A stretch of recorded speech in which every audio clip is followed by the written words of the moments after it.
Everyone, গন্ধরাজ চিকেনের recipe নিয়ে আজকে আসলাম।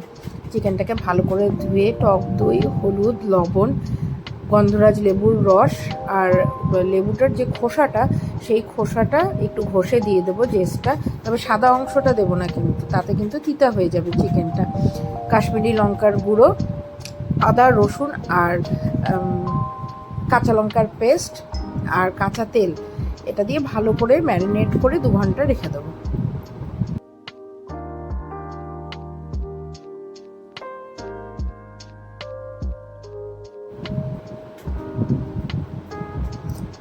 আরেকটা জিনিস বলতে ভুলে গেছি, গোলমরিচের গুঁড়ো কিন্তু দিতে হবে। গোলমরিচের গুঁড়োটাও ম্যারিনেশনের সময় দিয়ে ম্যারিনেট করতে হবে। এবারে কড়াইতে তেল দিয়ে আমি আলুগুলোকে মোটামুটি লাল করে ভেজে তুলে নেব। আর তেলের মধ্যে গোটা গরম মশলা, শুকনো লঙ্কা দুটো আর গোলমরিচ ফোড়ন দিয়ে পেঁয়াজটাকে সফট করে ভাজবো গোল্ডেন ব্রাউন হওয়া অবধি। পেঁয়াজের মধ্যে কিন্তু একটু লবণ দিয়ে নেব।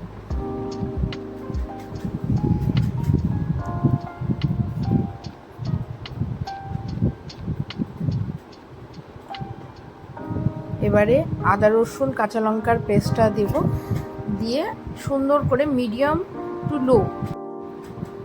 লো ফ্লেমে রেখে কষাতে থাকবো।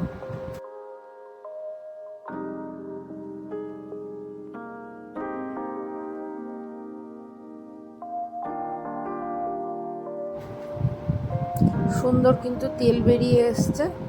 এবার আমি সিম করেই পেঁয়াজটা ভালোভাবে গলে যাওয়া অবধি কষাতেই থাকবো।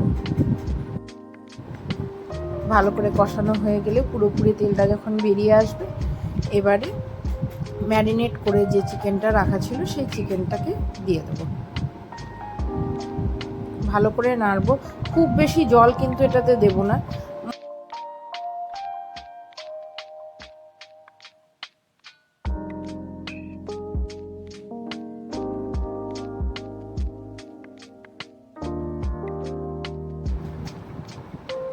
এবারে পরিমাণ মতন লবণ, হলুদ, একটু চিনি আর কাশ্মীরি লঙ্কার গুঁড়ো।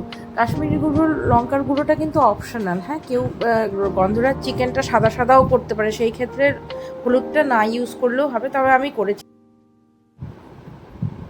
এবারে একটু একটু করে জল দিয়ে কিন্তু ভালো করে কষিয়ে নেব। একদম পুরোপুরি তেল বেরিয়ে আসলে এটা মোটামুটি সেদ্ধও হয়ে গেছে, যেহেতু 2 ঘন্টা ম্যারিনেট করে রাখা ছিল।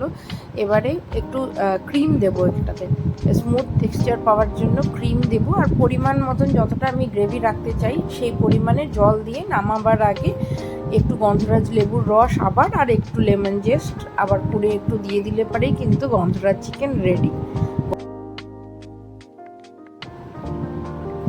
লাস্টে এই লেমন জেস্টটা দেওয়াতে ফ্লেভারটা আরও খুব বেশি ভালো থাকে।